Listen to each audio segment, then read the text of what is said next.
Assalamualaikum warahmatullahi wabarakatuh dan selamat sejahtera. Nama saya Nur Afiqah Kamadudin dari aktiviti SMP Bahasa Melayu 6 ambilan Jun 2021 akan berkongsi mengenai polan pembelajaran pengurusan pembelajaran peribadi milik saya.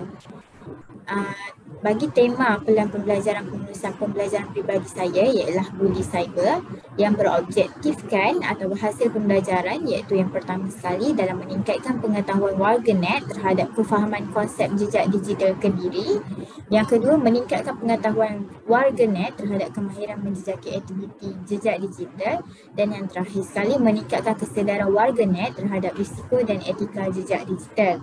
Bagi big idea pula, nilai komunikasi dalam dunia cyber, dan yang terakhir sekali essential question iaitu EQ. Yang pertama, bagaimanakah anda dalam mengamalkan etika penggunaan cyber? Yang kedua, bagaimanakah anda dalam membina keterampilan sasiah dalam dunia cyber? Dan yang terakhir sekali ialah bagaimanakah anda membangun esensi kewarganegaraan digital yang beretika?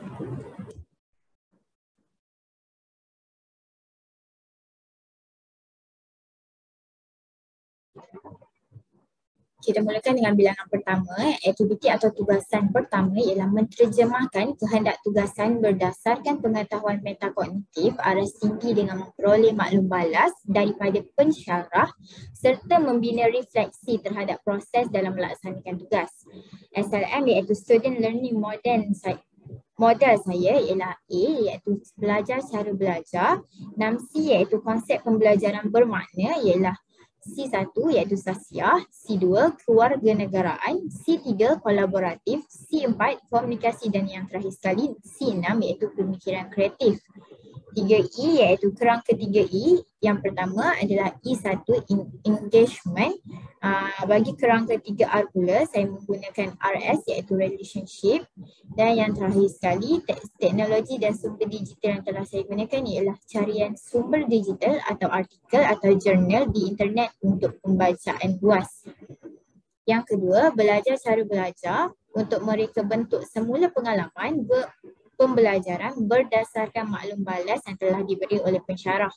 SLM yang telah digunakan ialah A juga iaitu belajar cara belajar, manakala 6C, C1 sasiah, C2 kewarganegaraan, C3 kolaboratif, C4 komunikasi, C5 kreativiti dan C6 iaitu pemikiran kritis. Bagi kerangka 3E pula saya menggunakan E1 lagi iaitu engagement dan 3R iaitu RS relationship. Yang ketiga, membina jalinan dan jaringan melalui perhubungan bersama-sama rakan pembelajaran untuk memperoleh pengalaman dan membina pengetahuan baharu dalam tugasan pembelajaran. Rakan pembelajaran saya terdiri daripada Encik Ridwan bin Hamid.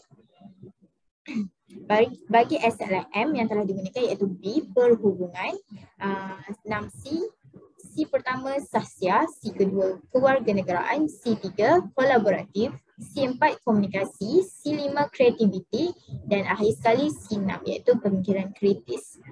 Bagi kerangka 3E saya menggunakan ketiga kerangka iaitu E1 engagement, E2 enhancement dan E3 extension.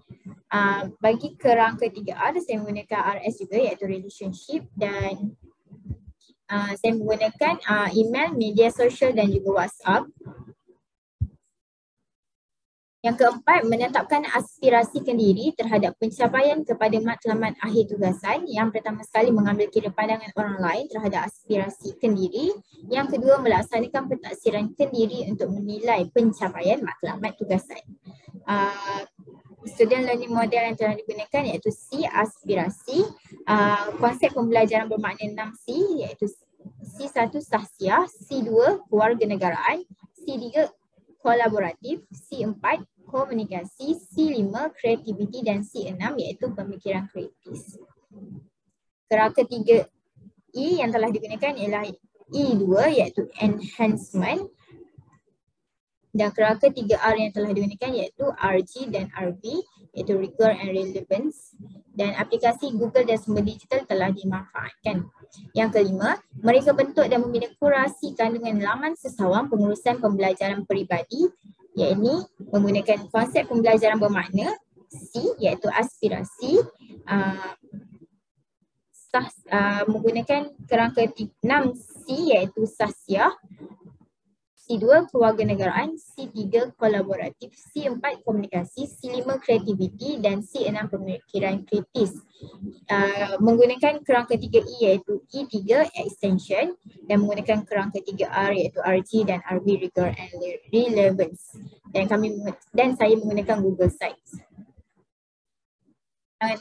Melakukan pembentangan sebagai perkongsian global dan memuat naik video tersebut di YouTube. Menggunakan student learning model SLM iaitu A dan C, belajar cara belajar dan juga aspirasi.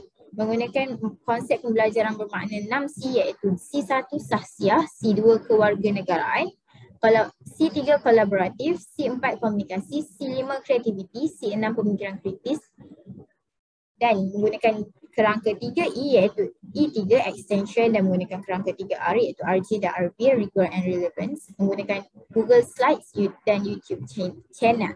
Dan akhir sekali nombor 7, melakukan perkongsian global untuk memperoleh maklum balas, menggunakan student learning model SLMC aspirasi, menggunakan konsep pembelajaran bermakna 6C iaitu C1 sahsiah, C2 kewarganegaraan, C3 kolaboratif, C4 komunikasi, C5 kreativiti dan C6 pemikiran kritis.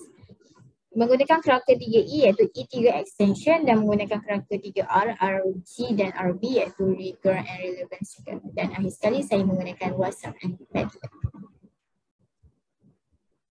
Seterusnya kita masuk pada pembentangan Google Site saya yang bertajuk Bully Cyber. Pada laman utama ada tajuk Bully Cyber dan apa itu Bully Cyber. Di sini menerangkan apakah maksud Bully Cyber. Seterusnya jenis-jenis Bully Cyber. Contoh-contoh bully cyber dan video mengenai normalisasi bully cyber yang perlu dipandang tinggilah. Seterusnya bully traditional versus bully cyber. Di sini saya letakkan perbezaan antara bully traditional dan bully cyber. Apa kesan bully cyber yang terdiri daripada emosi, mental dan juga fizikal.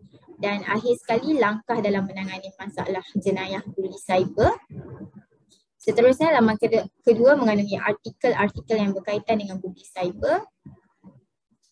Seterusnya berita yang berkaitan dengan bully cyber. Manakala pada laman ketiga mengandungi punca-punca berlakunya masalah jenayah bully cyber, iaitu ketidakpuasan hati seseorang terhadap individu tertentu, penghayatan yang kurang terhadap nilai-nilai agama, kurangnya ilmu pengetahuan mengenai penggunaan internet dan akhir sekali individu yang ingin berseronok dan bergurau di media sosial.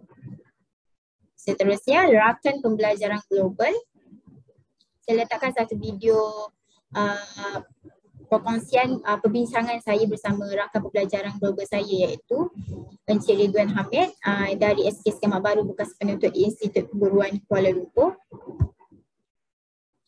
Terusnya soal selidik, platform Google Form yang telah saya gunakan diaplikasikan bertujuan dalam membantu untuk memudahkan urusan soal selidik mengenai pengetahuan dan pendapat masyarakat Malaysia mengenai jenayah bully cyber yang terdiri daripada 47 orang responden. Ini merupakan borang soal selidik yang telah saya bagi. Seterusnya maklumat diri. Saya letakkan biodata saya, maklumat diri saya, nama, pendidikan dan lain-lain. Seterusnya penghargaan. Sekali maklum balas, saya sertakan Padlet untuk pengunjung memberi maklum balas, pandangan dan juga kritikan serta komen terhadap Google Site yang telah saya wujudkan. Sekian, terima kasih. Assalamualaikum.